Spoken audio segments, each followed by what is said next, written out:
Gan. Serions-nous au sommet de notre visite en Birmanie. 67 km² à découvrir. L'endroit nous offre une vue sur plus de 10 siècles à la vénération de Bouddha. Les régnants apportèrent des nouvelles constructions de payas pour marquer leur époque. Là, c'est à Mandalay seulement les monastères 150 ans. Monastère Natha, on dit directement en birman Natha.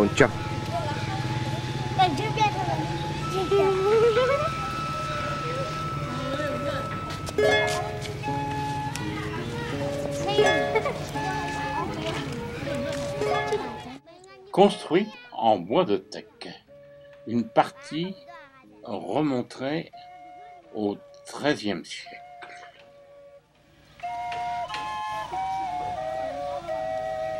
Vient de la porte d'entrée.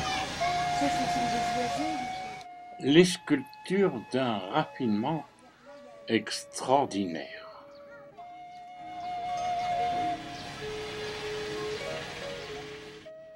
Nous essaierons de vous donner un maximum d'informations, mais avec les recherches que nous pouvons faire, je crois qu'il est très difficile de préciser.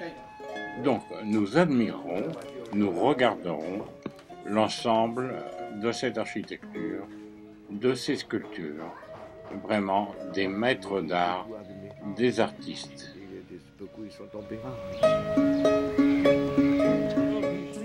Parfois, dans la voiture à cheval, c'est pas toujours facile d'avoir une stabilité complète pour filmer.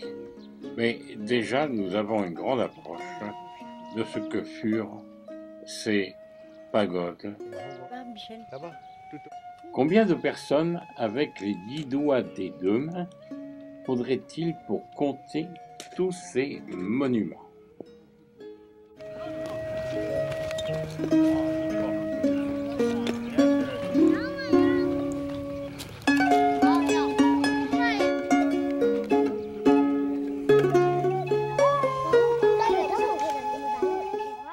N'oublions pas qu'à Bagan passe aussi le fleuve Irrawaddy et nous en sommes très proches.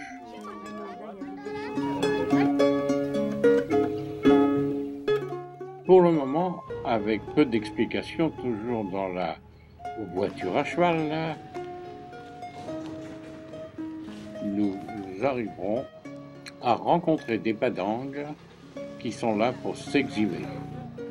Nouvelle journée, nous voici à la rencontre des moines qui vont chercher leur nourriture, le bol des commerçants et des gens de la ville.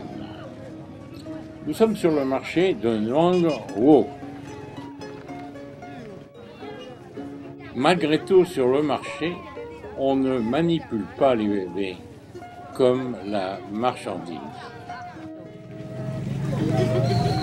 Oh. Surprenant, quelle est cette musique? Que se passe-t-il? Eh bien, tout simplement, c'est ce que va appeler la cérémonie du noviciat, appelée aussi Shin Pyo. Garçons et filles défilent dans leurs plus beaux habits, avec les plus beaux maquillages qu'ils soient, dans la rue de Namo.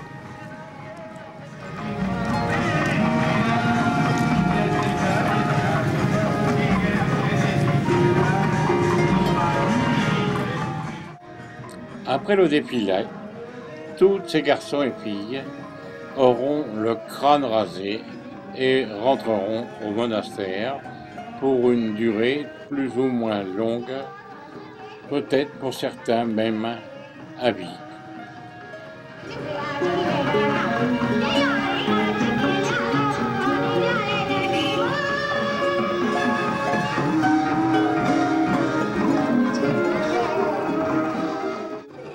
Devant nous, la composition de l'orchestre.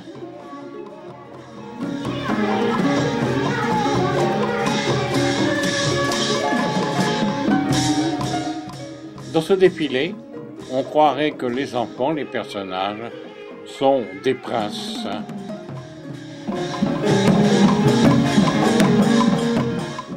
C'est la grande fête.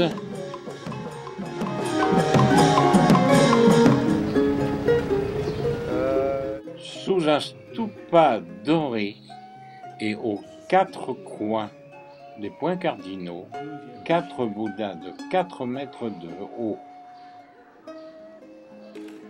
dateraient du XIIe siècle.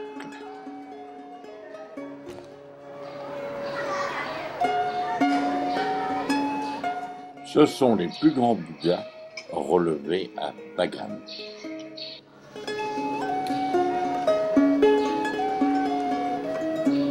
Là, on voulait regarder par ici, un peu plus loin. Il paraît qu'à cet endroit, il serait une partie d'un os de la mâchoire de Bouddha. De plus, cette pagode est célèbre pour ses 37 nattes. Domine la coupole en or. Ces plaques en émail autour du socle illustrent des scènes tirées de Jakarta.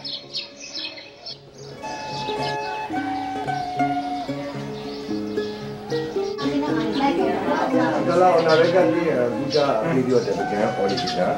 Tu regardes, c'est différent. On pourrait dire que Shwedagon, cette pagode, est peut-être une des plus belles de Birmanie. Méditation. Ce serait la plus vieille statue découverte à Bagan. En observant ces sculptures, on a quand même l'impression qu'il y a une forte influence indienne.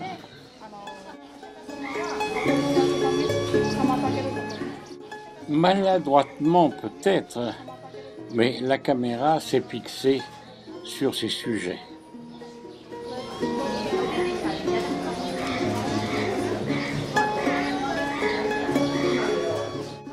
Effectivement, à l'intérieur de ces pagodes, nous découvrons quelque chose d'extraordinaire qui est unique en Birmanie.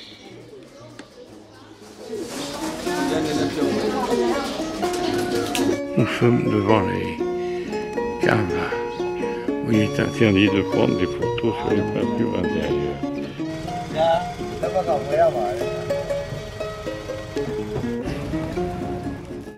Ici, on a toujours l'impression que l'Inde a apporté quelque chose dans toutes ces constructions. Upayten est un monument rarissime. Nous sommes devant une salle d'ordination.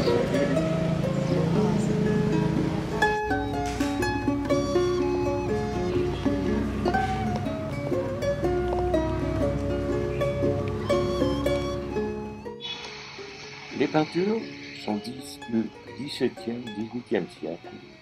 Ils rappellent des monuments indiens de la région de Manipura.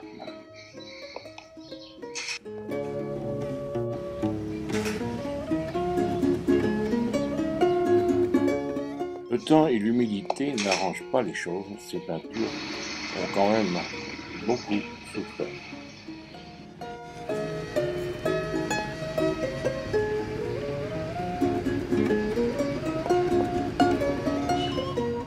Ananda, avec son hachis doré en forme d'écrit de maïs, s'élève à 52 mètres.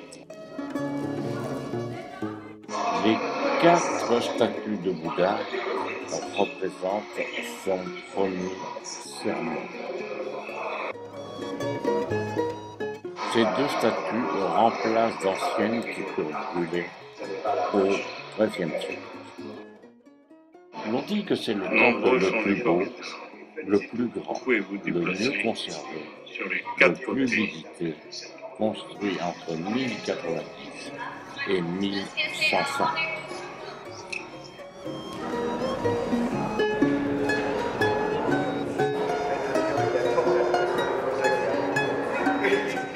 l'on a l'impression que les oiseaux attendaient notre visite. Et parler à la façade à l'entrée. On a l'impression d'être dans un cloître en France. L'on dit que les lions ressemblent à des ogres. Tout autour, l'on peut voir des plaques vernisses. Bouddha du XIe siècle. Méditation couchée.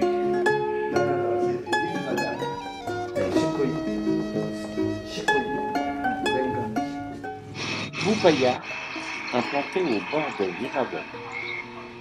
Cette pagode à cylindre de style sri-lankaise sur le site que l'on appelle la Dagoba. serait la plus ancien monument de Bagan.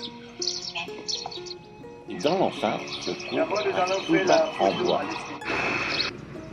On a l'impression de voir un Gopuram de l'Inde. Rejoignons le lieu de prière.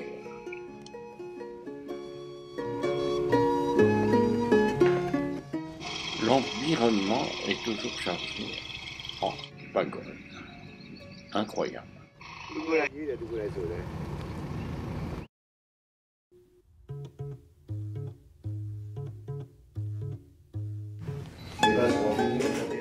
Parfois c'est un peu sombre pour filmer, mais le souvenir est là et c'est inoubliable ainsi. Il y en a des richesses.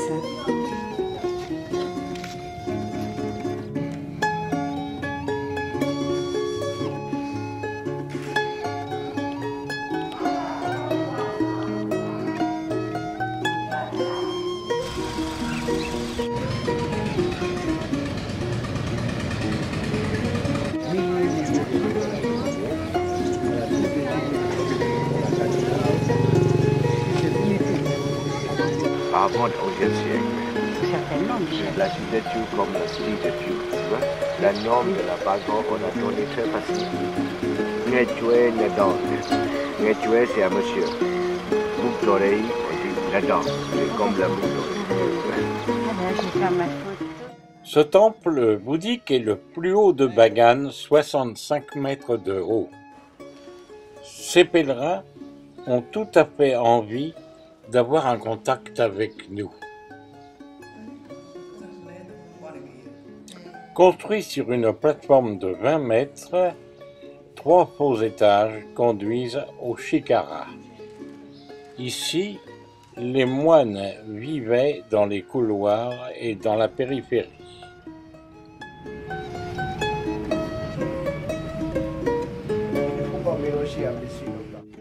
Donc, en définitive, cet endroit était un lieu de prière et un monastère.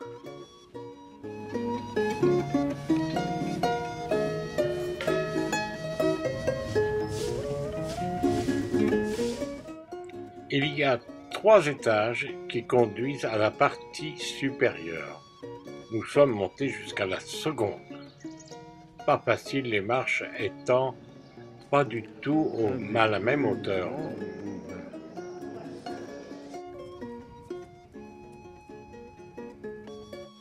Nous n'hésiterons pas à prendre les couloirs et à visiter où, à une certaine époque, 12e, 13e siècle, les moines y habitaient et y logeaient.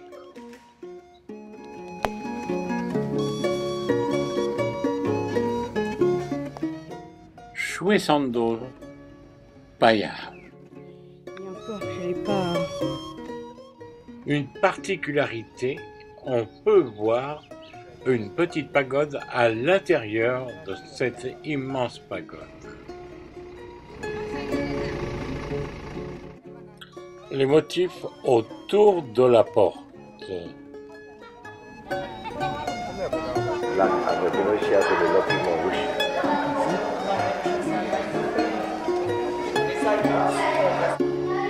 Rarissime.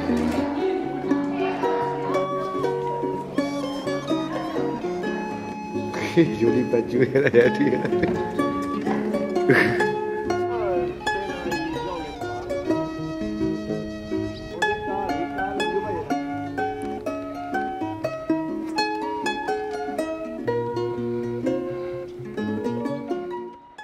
Une tour tout à fait moderne, inclus dans un contexte hôtelier, nous a permis de l'accès au dernier étage et d'avoir une vue sur l'ensemble du site de Bagan.